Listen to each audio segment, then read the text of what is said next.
Hello everyone, it's History Behind the Warrior, and as always, welcome back to another breakdown video. Today with us, of course, doing a deep dive analysis of the recent Sektor trailer, one that did show off a lot of gameplay for her, but most importantly to me, a considerable amount of story in the fall of Kuai Liang's wedding. And when I say there's a lot to take away from this trailer, there are a ton of revelations and implications that have ever so gently been sprinkled out to the overall narrative, giving us an idea of what could become of characters moving forward.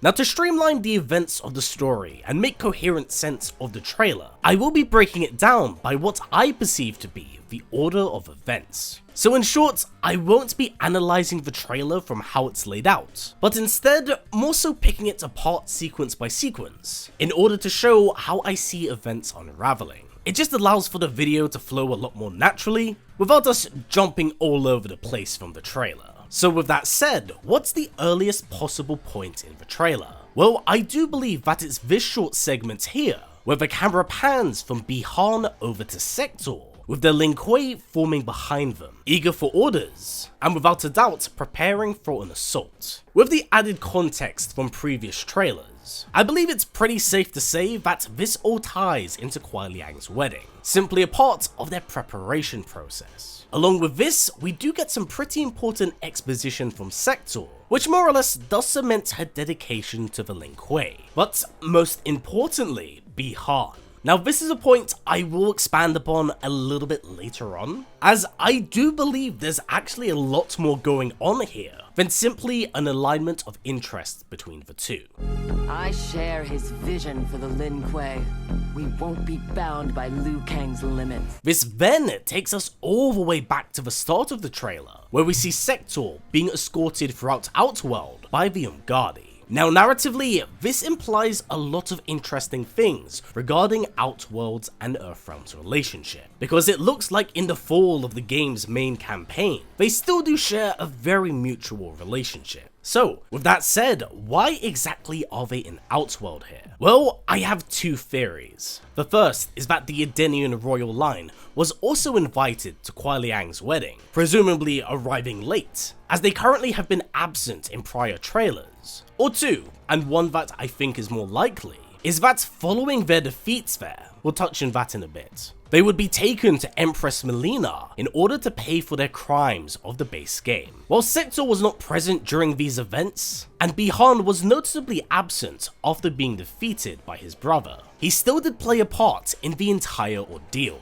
And with Sektor as his accomplice, the two have been brought before the Empress to pay for their crimes. And this is more or less cemented with the arrival of Titan Havoc, because we do see them kneeling before the Empress. So if I was to guess, this probably all occurs whilst they are being judged. And before we do touch on the Chaos faction, let's go back to that Umgadi scene earlier, because as we pan out from this shot to the left, we do see Sektor being confronted by Kuai Liang and Cyrax. So this means that very early on in the story, Cyrax must turn on Sektor during the wedding ceremony, under the belief that their assault is unjust, and that maybe something during the wedding, presumably Harumi's death, is the catalyst that turns her against the Lin Kuei, hence why she isn't restrained here, and is by Kuai Liang's side. Finally, this takes us onto Titan Havoc, and he's arrived at Outworld's Grand Hall more than prepared, using a number of different Chaos variants, like Shang Tsung,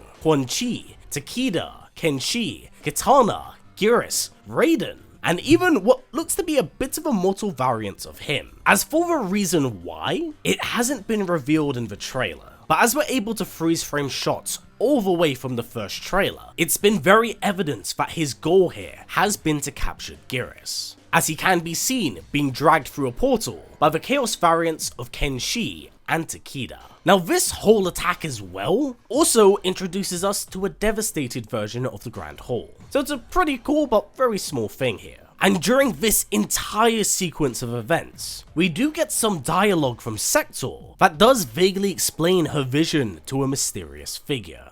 Is your fight over land, resources? Myself and others seek a powerful future. They and their ilk cling to an anemic past. As for who this unnamed individual is, I'm not too sure, but if I'm hedging my bets here with the information we have, this possibly might be her talking to her mother, Madame Beau, using it as a way to kind of convince herself that she's doing it for the greater good. Following this point, what we have here is very exciting, because during the attack on the Grand Hall, Sektor and Bi-Han are released from their restraints, and can be seen fighting alongside their former allies, believing a combined effort will be what's needed to stop Titan Havoc. And as this all goes underway, it does look like Sektor partners with Chameleon, and for the first time ever in the MK series, we get some official lines of dialogue from her. You and Sub-Zero won't earn the Empress's mercy. Once said, her mind doesn't change. We are not fighting for her mercy. We are fighting for our lives. With how this is arranged, set up, and played out, I'm pretty confident in saying this is Sektor's chapter, as there's noticeably a very heavy focus on her perspective here, not just because it's her trailer. Plus, I think this is chapter 2 of the DLC. And although we only get a very brief shot here, we do see that the fight in the Grand Hall does in fact spill out to the courtyard, with Chameleon still assisting by her side. Eventually, the surprise assault does allow for Havoc to kidnap Geras, hitting Liu Kang with his best Negan and Lucille impression, before then leaving with some very foreboding words. When I return, there will be anarchy. Confirming more or less that the battle is far from over on this plane. And of course, following this point, we easily have the most memorable, memeable moments from the entire trailer.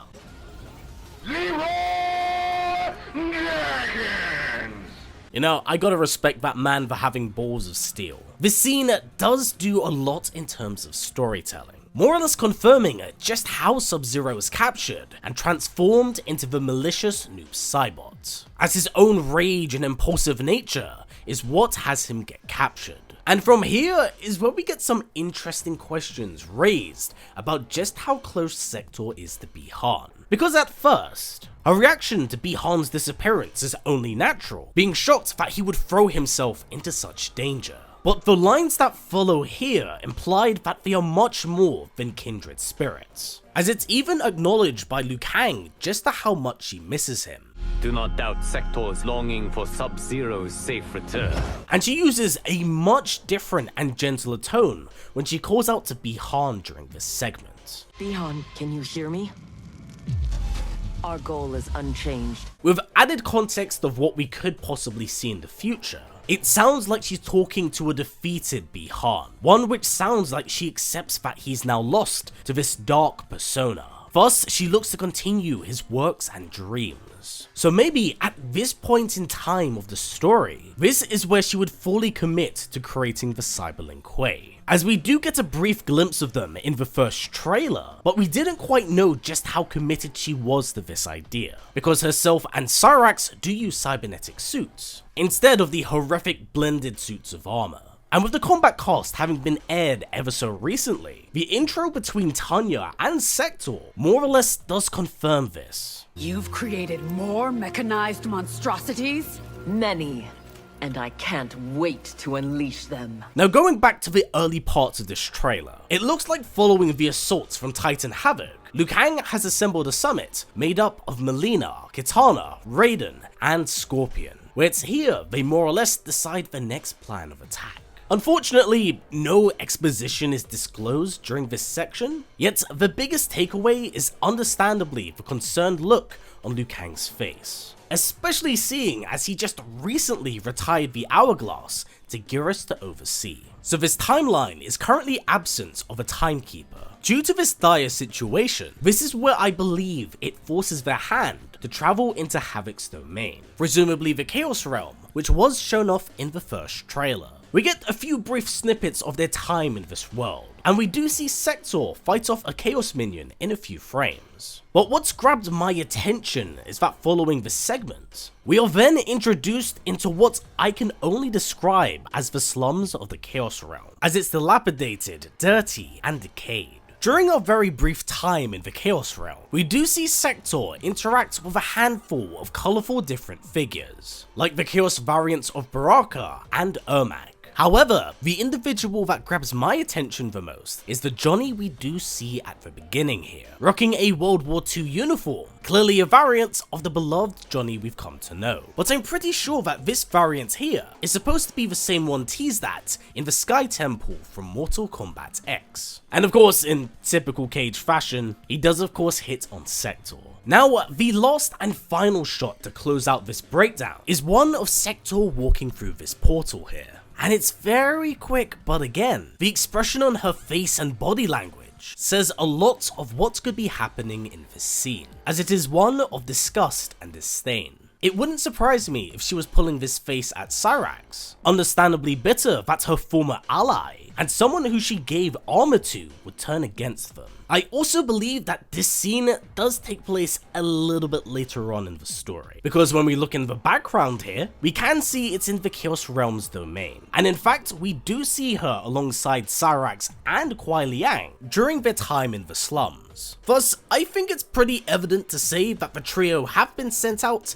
in order to retrieve Bi-Han. With that said, and everything noticeably covered here, this does sum up my review and analysis of the Sektor trailer. So I do hope you have enjoyed this breakdown, and it's allowed us to illuminate a brighter light on what exactly could be going on here. Unlike previous trailers, this one was a lot more straightforward, but I hope by breaking it down and analysing it segment by segment, it's allowing the story to take a little bit more shape here, to make a little bit more sense from the information provided right now. So with that said, and everything in mind, what are your current thoughts on Sektor? What do you think is going on between her and Bi-Han? And do you think we're already fully committed to the Cyberlink Kuai? Please do comment down below, as I'd love to hear what you have to say, especially if you picked up on something that I didn't note here. But for now everyone, that's been it for me. So as always, stay strong, stay well, and keep on fighting. I'll catch you in the next one.